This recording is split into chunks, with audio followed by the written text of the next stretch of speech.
Hello बच्चों, मैं doctor Sunita Nandal कक्षा 10th के लिए कृतिका भाग 2 का तीसरा पाठ है। साना साना हाथ जोड़ी। लेखिका है मधु कांकरिया। साना साना छोटे छोटे हाथ जोड़ करके हम प्रार्थना कर रही हूँ, यही पाठ का भाव है। आइए इसके अभ्यास के प्रश्नोत्तर पढ़ते हैं। झिलमिलाते सितारों की रोशनी में नहाया गंतोक लेखिका को किस प्रकार सम्मोहित कर रहा था, मुग्ध कर रहा था। झिलमिलाते सितारों की रोशनी में नहाया गंतोक लेखिका के मन में सम्मोहन उत्पन्न कर रहा था। लेखिका को बड़ा आकर्षक लग रहा था। वहां की सुंदरता ने लेखिका पर एक जादू सा कर दिया था। वह एक टक उसे देखती रह गई थी। उसे उस समय कुछ ठहरा हुआ सा लग रहा था। आसपास उसके अंतर मन में एक शून्य समा गया था। अगला है गंतोक। गंतोक को गैंगटोक भी कह सकते हैं, गंतोक भी कह सकते हैं। मेहनत कश बादशाहों का शहर क्यों कहा गया? मेहनत कश का अर्थ है मेहनत करने वाले, कठिन परिश्रम करने वाले। बादशाह का अर्थ है अपनी मर्जी से काम करने वाले। गंतोक पहाड़ी जगह है। पहाड़ी क्षेत्र का जीवन कठिन होता है। यहाँ के लोग अपनी ज़रूरतों को पूरी करने के लिए कड़ी मेहनत करने से नहीं घबराते, बल्कि मेहनत करते हुए मस्त रहते हैं। किसी की परवाह नहीं होती, ना ही वे दूसरों की सहायता के लिए आगे हाथ फैलाते हैं। इसीलिए लेखिका ने गंतोक को मेहनत कश बादशाहों का शहर कहा है। अगला है कभी श्वेत और कभी रंगीन पताकाओं का फहराना किन किन अलग अवसरों पर संकेत करता है? सफ़ेद का मतलब पवित्रता का प्रतीक है। यहाँ सफ़ेद का कब है? यहाँ जो सफ़ेद झंडियाँ थी, छोटी छोटी पताकाएं झंडियाँ, किसी बौद्ध धर्म के अनुयायी की मृत्यु हो जाती थी तो सफ़ेद पताकाएं फहराई जाती थी। कितनी? 108। शहर के बाहर वीरान जगह पर मंत्र लिख करके 108 जो झंडियाँ फहराई जाती थी, उन्हें उतारा नहीं जाता था, स्वयं नष्ट हो जाती थी। इसी तरह कोई शुभ काम होता था तो 108 रंगीन पताकाएं किसी शुभ काम के समय फहराई जाती थी। वो भी धीरे धीरे अपने आप नष्ट हो जाती थी, किसी को उतारा नहीं जाता था। जितेन नार्गे ने लेखिका को सिक्किम की प्रकृति के बारे में, वहाँ की भौगोलिक स्थिति, वहाँ के जनजीवन के बारे में क्या क्या महत्वपूर्ण जानकारियाँ दी, बताइए। किसके बारे में? सिक्किम के बारे में। जितेन नार्गे सिक्किम का रहने वाला था, ड्राइवर भी था, गाइड भी था। गाइड क्या होता? जो रास्ता बताने वाला। दोनों काम अकेले करता था। लेखिका ने जितेन नार्गे के साथ सिक्किम की यात्रा की। लेखिका को यात्रा के दौरान वहाँ की प्राकृतिक प्रकृति की, भौगोलिक, जनजीवन की महत्वपूर्ण जानकारियाँ देता रहता था। कौन? जितेन। उसने बताया कि सिक्किम में प्राकृतिक नज़ारे बहुत सुंदर हैं। गंतोक से युमथांग 149 किलोमीटर है। ये रास्ता खूबसूरत प्राकृतिक दृश्यों से भरा पड़ा है। कई घाटियाँ फूलों से भरी हुई हैं, कई झरने कल कल कल की ध्वनि करते हुए बहते हैं, कई घाटियों को फूलों की वादियाँ भी कहते हैं। सिक्किम की सीमा चीन से सटी हुई है। पहले यहाँ राजा का शासन था, लेकिन अब यह भारत का अंग बन गया। कौन सा? सिक्किम। यहाँ बौद्ध धर्म का बोलबाला है। हमने इसमें तीसरे प्रश्न में पढ़ा ना, किसी बुद्धिस्ट की मृत्यु हो जाए तो उसकी आत्मा की शांति के लिए 108 पताकाएं, कैसी? सफ़ेद पताकाएं फहराई जाती हैं। कोई शुभ काम हो तो 108 रंगीन पताकाएं फहराई जाती हैं। यहाँ की औरतें बहुत मेहनत करती हैं। यहाँ बच्चों की पढ़ाई के लिए स्कूल कम है, बच्चों को स्कूल भेजने के लिए आने जाने के साधन भी कम हैं। यहाँ की नारियाँ रंगीन कपड़े पहनना पसंद करती हैं। कौन सा परिधान था वो जो उनका परंपरागत था? वो परिधान का नाम है बोकू।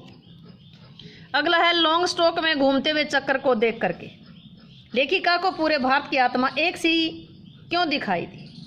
लॉन्ग स्टॉक में घूमते हुए चक्कर के बारे में जितेन नार्गे ने बताया कि एक जैसे बीच में एक डंडा लगा है, उसके चारों तरफ एक पहिया टाइप गोल लगा होता है। जो चक्र है उसको घुमाओ तो अपनी विश पूरी हो जाती। इस तरह की धारणा थी। जितेन ने बताया कि इसे घुमाने से सारे पाप धुल जाते हैं। लेखिका उस घूमते हुए चक्कर को देखकर सोचती है कि पूरे भारत में ऐसे विश्वास पाए जाते हैं, इसलिए भारत के लोगों की आत्मा एक जैसी है। विज्ञान ने चाहे कितनी तरक्की क्यों ना कर ली, फिर भी लोगों की पाप पुण्य संबंधी जो मान्यता है, जो विश्वास है, फिर भी एक जैसे हैं। चाहे पहाड़ी क्षेत्र हो, चाहे मैदानी क्षेत्र हो, इन मान्यताओं में कहीं भी कोई अंतर नहीं है। अगला है जितेन नार्गे की गाइड की भूमिका के बारे में विचार करते हुए लिखिए कि कुशल गाइड में कौन कौन से गुण होते हैं। जितेन नार्गे गाइड ही नहीं था, कुशल ड्राइवर भी था। कुशल ड्राइव गाइड की विशेषता होती है कि वह उस क्षेत्र का उसे पूरा ज्ञान होना चाहिए जहां वो गाइड का काम कर रहा है। यह कुशल गाइड है क्योंकि इसे सिक्किम के सारे पहाड़ी क्षेत्र का पूरा ज्ञान था। सैलानियों को उस क्षेत्र की पूरी जानकारी देता है, छोटी छोटी जानकारियां यात्रियों को देता है।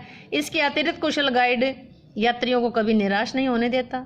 जितेन भी लेखिका और उसके यात्रियों को याद दिलाता है, दिलासा दिलाता है कि उसे आगे चल करके बर्फ जरूर मिलेगी। वह यात्रियों के साथ मित्र जैसा व्यवहार करता है। वह संगीत का भी ज्ञान रखता है। यात्रियों की थकान को दूर करने के लिए मनपसंद संगीत सुनाता है। एक गाइड को अपने क्षेत्र के इतिहास और संस्कृति का पूरा ज्ञान होना चाहिए। जितेन इस दृष्टि से एक कुशल गाइड है, उसे सिक्किम के इतिहास और संस्कृति का पूरा ज्ञान है। वह लेखिका और अन्य यात्रियों को उससे अवगत कराता है। इसी प्रकार एक कुशल गाइड अपने क्षेत्र के जनजीवन, वहाँ के प्रमुख व्यवसाय आदि की भी जानकारी रखता है। जितेन नार्गे को भी यह जानकारी थी कि मार्ग में काम करने वाली सिक्किम नारियों के जीवन के बारे में पूर्ण जानकारी देता है। वहाँ के लोगों के धार्मिक स्थलों, लोगों के विश्वास और आस्थाओं की जानकारी देता है। अतः स्पष्ट है कि जितेन एक कुशल गाइड है। उसके मार्गदर्शन में यात्रा करने वाले यात्रियों का आनंद दोगुना हो जाता है। वह आसपास के वातावरण को प्रसन्नता युक्त बना देता है। अगला है, इस यात्रा में लेखिका ने हिमालय के किन किन रूपों का चित्र खींचा है। अपने शब्दों में लिखिए, हिमालय का क्या रूप का वर्णन किया है, हिमालय के कौन से रूप को चित्रित किया है। लेखिका की पहाड़ी यात्रा गंतोक से युमथांग के लिए शुरू होती है। कितने किलोमीटर था? 149 किलोमीटर। वे अपने पूरे दल के साथ जीप में बैठ करके यात्रा शुरू करती। जैसे जैसे वे आगे बढ़ते हैं वैसे वैसे ऊंचाई भी बढ़ती जाती। उन्होंने देखा कि हिमालय का प्राकृतिक दृश्य पल पल में बदलता है। हिमालय का विराट रूप सामने आता है। जब हिमालय अपने विशाल रूप में दिखाई देने लगता है, आसपास में घटाएं फैली हुई हैं, घाटियों में दूर दूर तक फूल खिले हुए हैं, चारों ओर गहन शांति पसरी हुई है। लेखिका हिमालय के उस चमत्कारिक रूप को अपनी आत्मा में समेट लेना चाहती है। उस दृश्य को से एक आत्मा हो उठती है। वह हिमालय को मेरे नगपति, मेरे विशाल कह करके सलामी देती है। हिमालय कहीं हरे रंग का कालीन ओढ़े हुए नजर आता है, जहाँ कुछ मतलब हरियाली फैली हुई है, तो वो तो हरे रंग का कालीन है। कहीं सफ़ेद बर्फ की चादर ओढ़े, कहीं कहीं बादल में लुका छिपी का खेल खेलता सा नजर आता है। लेखिका को पर्वत क्षेत्र जादू की छाया माया के एवं खेल लगता है। तो कहीं लेखिका उसे देख करके गहन विचारों में डूब जाती है। उसे वह परम सत्य का अनुभव होने लगता है। इसी प्रकार वहाँ के जनजीवन का चित्र अंकित करने लगती है। प्रकृति के उस अनंत और विराट स्वरूप को देख करके लेखिका को कैसी अनुभूति होती है। हिमालय की प्राकृतिक छटा पल पल बदलती है। लेखिका हिमालय पर प्रकृति के अनंत और विराट रूप को देख करके अवाक रह जाती है। वह प्रकृति की माया और छाया के रूप में को देख करके सम्मोहित हो जाती है। उसे लगता है प्रकृति उसे अपना परिचय दे रही है। वह उसे अधिक सयानी बनाने के लिए उसके सामने अपने रहस्यों का उद्घाटन कर रही है, अपने भेद खोल रही है। प्रकृति के उस विराट रूप को देख करके उसे अनेक अनुभूतियाँ होती हैं। उसे अनुभव होता है कि जीवन की सार्थकता झरनों और फूलों की भांति स्वयं को दे देने में है। झरनों की भांति निरंतर गतिशील रहना, फूलों की भांति सदा मुस्कुराते रहने में ही जीवन की जीवंतता है। जीवन में दूसरों के लिए कुछ कर गुजरना ही जीवन को सार्थक बनाता है। ऐसी अनुभूति लेखिका को प्रकृति के विराट और अनंत स्वरूप को देखकर ही होती है। अगला है, प्राकृतिक सौंदर्य के अलौकिक आनंद में डूबी लेखिका को कौन कौन से दृश्य झकझोर गए। प्राकृतिक सौंदर्य के अलौकिक आनंद में डूबी लेखिका को सड़क बनाने वाली पहाड़ी औरतों के द्वारा पत्थर तोड़ने के दृश्य झकझोर गए। लेखिका ने देखा कि उस प्राकृतिक सौंदर्य के दृश्यों से बेपरवाह कुछ अत्यंत सुंदर और कोमल अंगी पहाड़ी औरतें पत्थर तोड़ने में लीन थी। उनके हाथों में कुदाल हथौड़े थे। कईयों की पीठ पर तो डोको यानी बड़ी टोकरी में उनके बच्चे बंधे हुए थे। ये विचार लेखिका को बार बार झकझोरता था कि नदियाँ, फूलों, झरनों, वादियों के प्राकृतिक नज़ारों के बीच भूख, प्यास और मौत और मानव के जीने की इच्छा के बीच कड़ा संघर्ष चल रहा था। वे नारियां उस संघर्ष से जीतने के लिए जी तोड़ मेहनत कर रही थी। मानव ने सदा कठिनाइयों पर विजय प्राप्त की। सैलानियों को प्रकृति की अलौकिक छटा का अनुभव करवाने के बारे में किन किन लोगों का योगदान रहा है। सैलानियों को प्राकृतिक छटा का अनुभव कराने में अनेक लोगों का योगदान रहता है।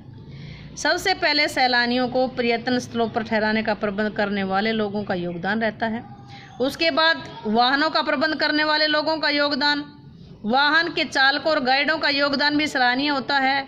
जो गाइड है मार्गदर्शक की भूमिका तो और भी महत्वपूर्ण रहती है, क्योंकि वहाँ सैलानियों को वहाँ के स्थानों की जानकारी के साथ साथ वहाँ के इतिहास और वहाँ की सांस्कृतिक परंपराओं में विश्वास, जनजीवन की परंपराओं की जानकारी दे करके उनकी यात्रा को रोचक बनाता है।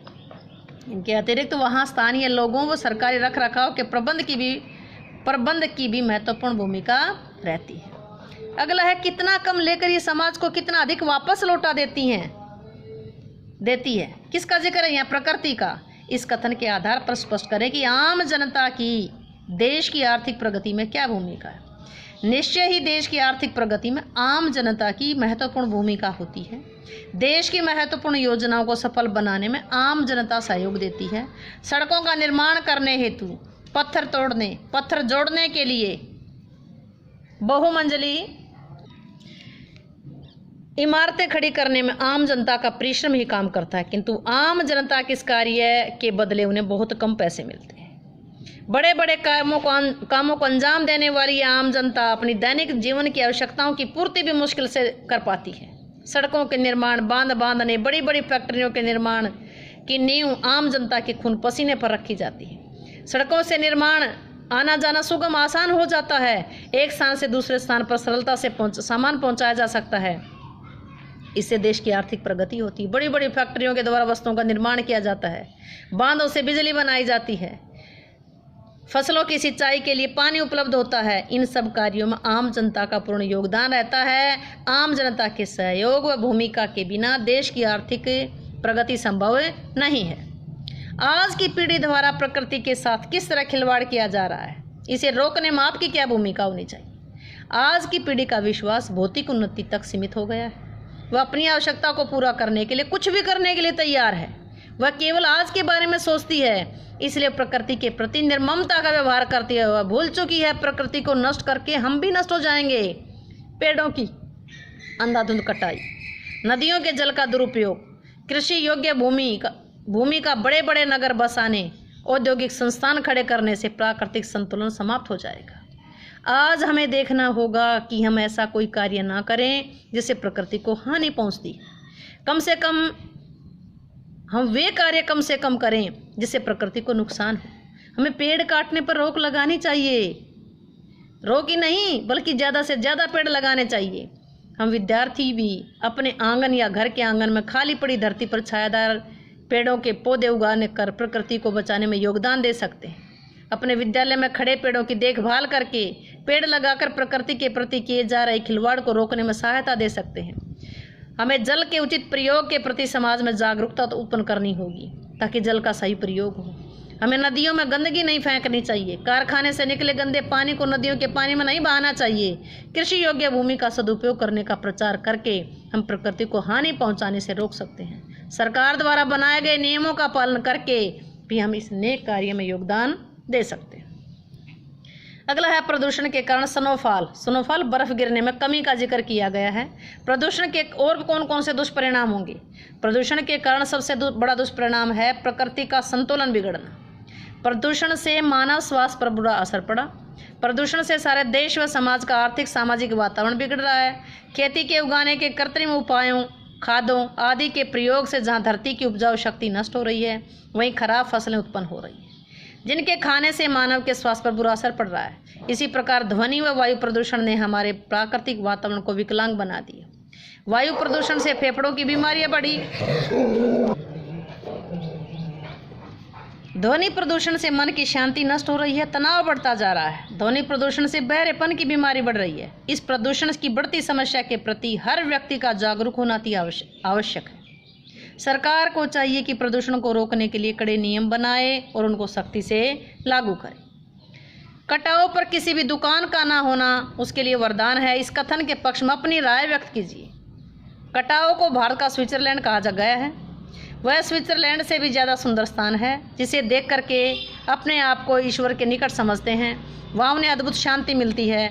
यदि वहाँ पर दुकानें खुल जाती तो लोगों की भीड़ बढ़ जाती, गंदगी फैल जाती, वहाँ का प्राकृतिक वातावरण नष्ट हो जाता। उसे भारत का स्विट्जरलैंड नहीं कहा जा सकता था। इसलिए कटाव पर किसी दुकान का ना होना वरदान है। प्रकृति ने जल संचय की व्यवस्था किस प्रकार की है? प्रकृति के नियम अनोखे हैं। हर प्रकार की व्यवस्था अपने ढंग से करती है। सर्दियों में पानी बर्फ के रूप में इकट्ठा होता है। गर्मियों में जब लोग प्यास से व्याकुल होते हैं तो प्रकृति ने जो सर्दियों में पानी बर्फ के रूप में इकट्ठा किया था वो पिघल करके जलधारा बनकर बहने लगता है, जिसे प्राप्त करके लोग अपनी प्यास बुझाते हैं। देश की सीमा पर बैठे फौजी किस तरह कठिनाइयों से जूझते हैं? उनके प्रति हमारा क्या उत्तरदायित्व होना चाहिए? देश की सीमाओं पर बैठे फौजी, विशेषकर पहाड़ी क्षेत्र की सीमाओं पर, उन्हें अनेक कठिनाइयों का सामना करना पड़ता है। यहाँ वे बर्फीली हवाओं और तूफानों का सामना करते हैं। पोष और माघ की ठंड में तो पेट्रोल के अतिरिक्त वहाँ सब कुछ जम जाता है। बड़ी मुश्किल से फौजी अपने शरीर का तापमान सामान्य रखते हुए देश की सीमाओं की रक्षा करते हैं।